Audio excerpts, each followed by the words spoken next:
It's Thursday, the 5th of March, and this is The Slice.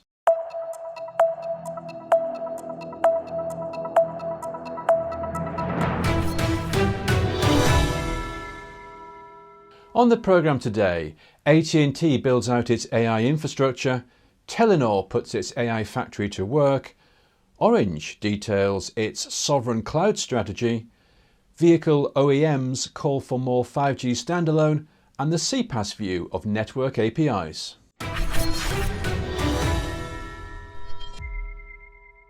Hello, you're watching TelecomTV. I'm Guy Daniels and welcome to Thursday's edition of The Slice. Over the course of this week, I've been reporting from the TelecomTV studio, whilst my colleagues Ray Lemaitre and James Pearce have been providing coverage from the show floor. It's day 4 of MWC, the final day of the event, but there is still plenty of news to report. So let's hear once again from James for today's news and analysis. As Mobile World Congress reached its final stages, the key theme of AI continued to dominate the news, with notable announcements from several Asian operators. Japan's mobile market leader, NTT Docomo, has begun recruiting pilot users for a personal AI agent called SyncMe that it has plans to launch commercially in the summer. Docomo, which has more than 91 million mobile customers, says SyncMe is designed to understand each user's individual values and sensibilities, enabling natural, everyday interactions ranging from casual conversation to personal consultations.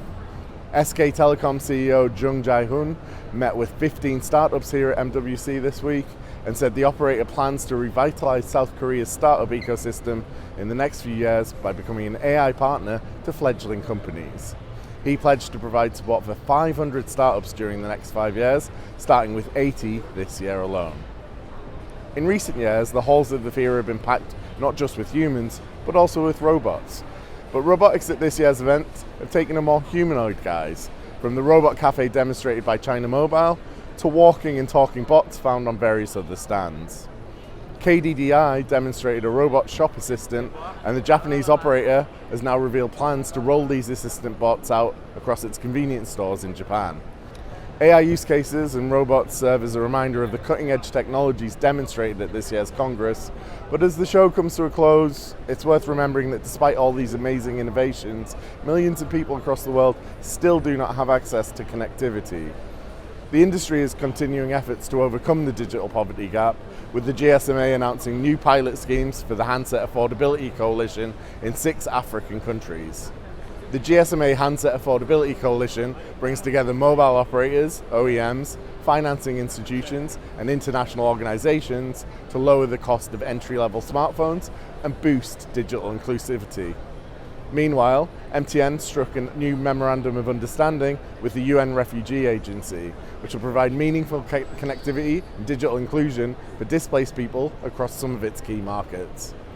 The partnership aims to make connectivity more affordable and accessible in refugee hosting areas, and begin in Rwanda, Uganda, and South Sudan.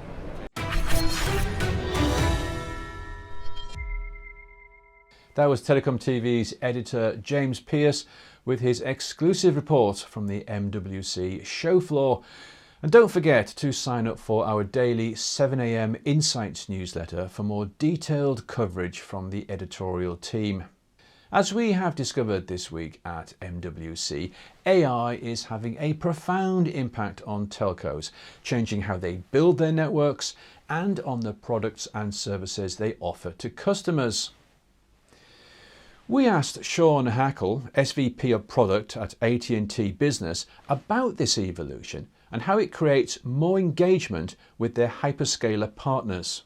The way the hyperscalers networks are architected, they're architected in the age of internet commerce, in the age of an agent-to-agent, agent-to-person communications. There's going to be some shifts in that. You've got to have very high capacity fiber between data centers, so that's where you start building super high capacity capability into the hyperscalers, into the neo cloud providers. So you basically have to build that physical layer out. Now to get that to be secure and to scale, you then have to move to the logical layer where you've got to get a lot more harmonized and a lot more simplified about how you execute policy, security policy, identity, load balancing, routing. All of that has to be simplified to be able to handle the increased volume of scale of these transactions. And then finally, you've got to present things as automated interfaces. You've got to make it agent consumable. And you can watch the full interview with Shawn on TelecomTV, where he also discusses the value of network APIs. Telcos are increasingly looking towards deploying AI infrastructure. Norway-based operator Telenor was one of the first to take a productized approach and build its own AI factory to help support its sovereign service demands. We asked Cathal Kennedy, Group CTO at Telenor, for an update 2 years after the telco first announced its plans right here at MWC 24. Now 2 years in, we've got enough customers for us to actually be satisfied with, and we've got built the capability to put our own workloads, so we're able to drive our own network development.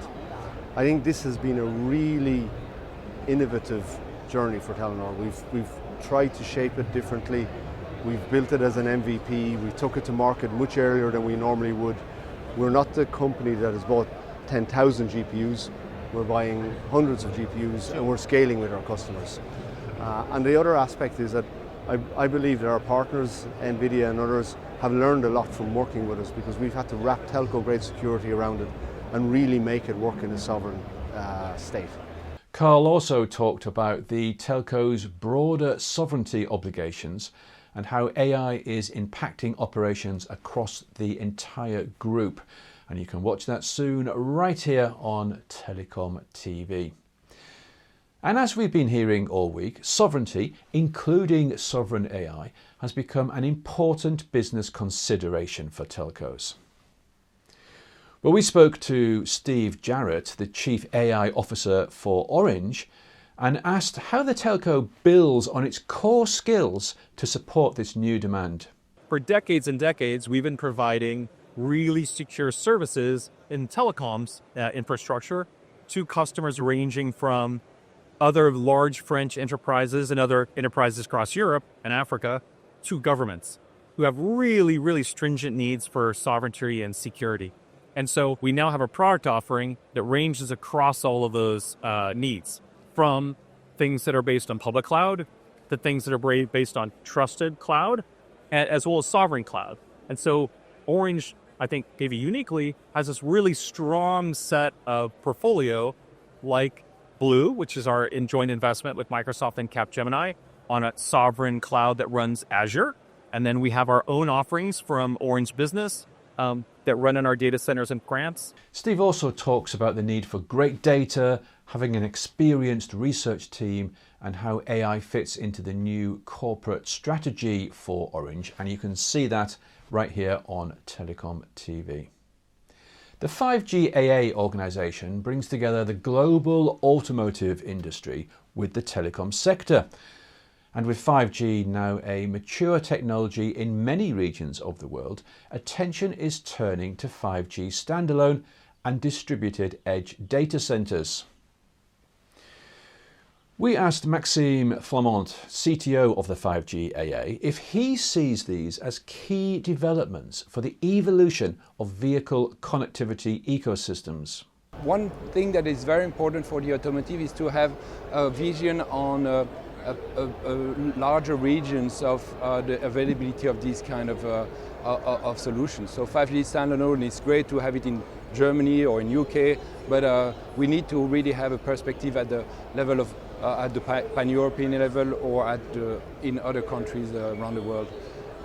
Now, when we are talking about edge computing, this has been perhaps flying a little bit or taking off a little bit slower, yeah. But there is still a lot of perspective, especially in terms of automated driving and software-defined vehicles, where the offload of some of the functions that are running inside the car could be done by the edge. And head over to the Spotlight on 5G section of the TelecomTV website for the full interview. And also do take a look at our dedicated Telcos and Autos channel. Mobile network operators are focused right now on using Camara-based network APIs to expose their capabilities to applications developers and generate new growth opportunities. We asked Laurinda Pang, CEO of CPaaS company Sinch, about the role of communications platform as a service companies in this ecosystem. First of all, we're very supportive of the operators standardizing. I think that's incredibly important for all of us. And what the role that Sinch plays in that enables developers around the world to be able to access, through our aggregation capabilities, to be able to access all of those APIs at the same time. So we're supportive. Like I said, we've already deployed some ourselves as well. And we're excited to see where this brings us. We're very focused in on the verification side predominantly. And in today's world, verification, security, identity, trust are so foundational to communication services. As with all of our exclusive interviews, you can watch the full-length version on demand from the TelecomTV website. In 2 weeks' time, the after show returns. I'll be analysing the major developments from MWC with our special studio guests. And here at MWC, we've also been speaking with several of our industry partners about the latest opportunities for telcos and the solutions available.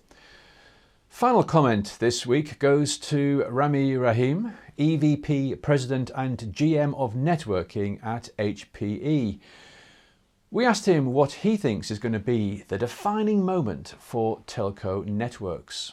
I think what I'd like the defining moment will be, especially at a show like this, which is very network operator focused, will be operators that move from experimentation to actual creation of new businesses and new streams of revenue based on AI. And I think you're starting to see examples of that this year, but next year I think we're going to see full-fledged businesses. And that's something we're helping our telco customers with. It's something we would love to see because we want to see our telco customers in a very healthy financial state. So the sky's the limit, and we're excited about the journey ahead. A reminder that all of our interviews, panels and features are being added to the Spotlight on 5G section of the TelecomTV website.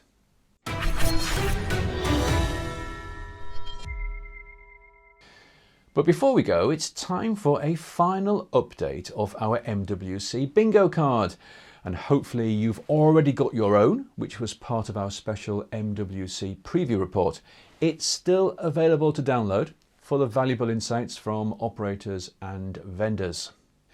Yesterday, we only managed to tick off one more word, which was so disappointing. So let's see if we can do any better today. Well, so near and yet so far. I do hope that you did better than the Slice team.